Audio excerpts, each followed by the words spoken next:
möchte Sie herzlich willkommen heißen in der Schottenkirche. Mein Name ist Pater Augustinus, ich bin Benediktiner hier.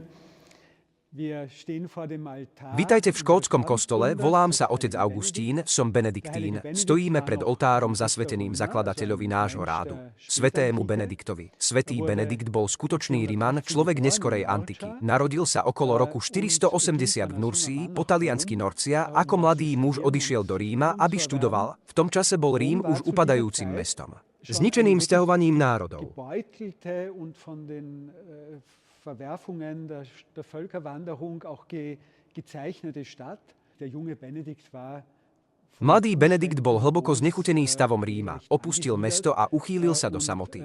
Južne od Ríma do oblasti Lazia, blízko Apenín v Abruzách. Začal žiť ako pustovník, ale nezostal dlho sám. Bol očividne taký fascinujúci a inšpiratívny, že k nemu prichádzali ľudia v húfoch, hľadajúc radu a útechu. Mnohí z ním zostali. To ho viedlo k rozhodnutiu zakladať spoločenstvá.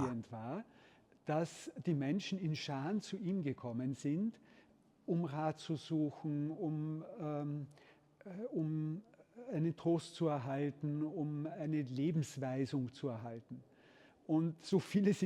Tieto spoločenstvá, nazývané cenobity, boli skupiny mužov alebo žien, ktorí žili spolu. Namiesto toho, aby žili osamelo ako pustovníci, Benedikt čoskoro založil kláštor v Subiacu a neskôr v Monte Cassine. Bol pravdepodobne považovaný za najväčšieho divotvorcu svojej doby v Taliansku. Und später das Kloster von Monte Cassino. Galt wahrscheinlich als der größte Wundertäter seiner Zeit in Italien. Und war noch etwas Zweites, was allerdings mit dem Wundertum, glaube ich, zusammenhängt.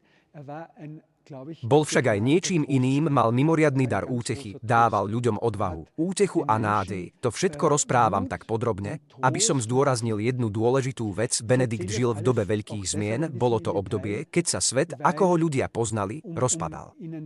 Vor Augen zu halten, dass die Zeit Benedikts eine Zeit eines ganz großen Umbruches war, wo die Welt wirklich Starý svet zmizol a nahradilo ho niečo nové. Myslím, že nie je potrebné zdôrazňovať možné paralely s našou dobou. Každý to dokáže rýchlo pochopiť. Ich muss nicht groß sagen, wo die möglichen Analogien zu unserer Zeit sind. Das wird jeder auch schnell beantworten können und für sich beantworten können.